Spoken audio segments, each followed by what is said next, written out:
আপনারা জানেন না অনেক রোদ তাপমাত্রা। আজকে এখন আমরা ডিম ভাজবো।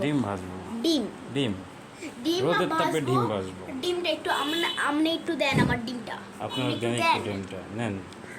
ডিমটা একটু সবাইকে দেখান। এই যে এই ডিমটা আমরা ভাজবো আজকে গাইস। এই ডিমটাই আমরা ভেজে দেখব। আজকে দেখবো আমরা রোদের আলো থেকে ডিম ভাজা যায় কিনা। হ্যাঁ হ্যাঁ, আমরা তেল দিয়ে একটু গরম করে রেখেছি। এখন চলো দেখা যাক। চলো দেখা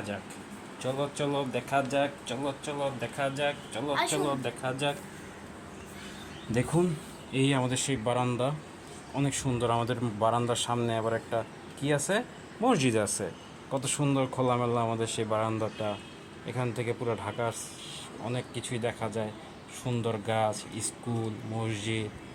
আসুন একবার আপনারা আমাদের সেই ডিম ভাজার এক্সপেরিমেন্টে নিয়ে যে আমরা এখানে প্রায় 10 মিনিট যাবত এই বাটিটা দিয়েছি। 1 মিনিট হয় তেল দিয়েছি। আমরা চাই আর একটু তেলটা গরম হোক, তারপর আমরা ডিমটা ভেজে দেবো এখানে।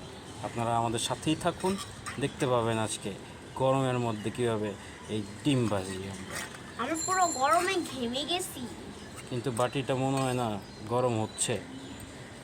তারপর আমরা চেষ্টা করেই যাচ্ছি, দেখা যাক কি হয়।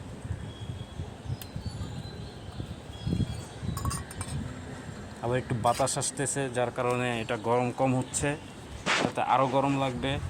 ঠিক আছে,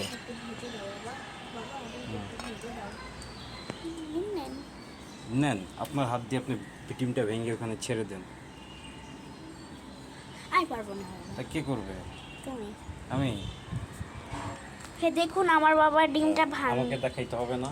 দেখুন আমার বাবা ডিমটা ভাঙবে এখন।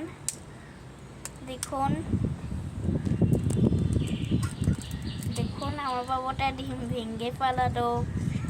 দেখো আমার বাবা ডিমটা ভাঙতেছে, ডিমটা ভেঙেছে। বাবুরে, ডিম তো বের হয় না। ডিমটা বের হচ্ছে না, ডিমের যেন কি জানি হলো। ওমা, ডিমটার কি অবস্থা? আমরা দেশি মুরগির ডিম ছিল তো, যার কারণে গরমে এটা পুরো হাঁসফাঁস হয়ে গেছে। তো আমরা দেখি, আমরা তো দিয়ে দিলাম শেষমেশ ডিমটা। দেখি ডিমটা কতক্ষণ লাগে হইতে। আমরা একটু স্টপ করব। চলুন আমরা যাইতে থাকি, কিছুক্ষণ ওয়েট করব। দাঁড়ান,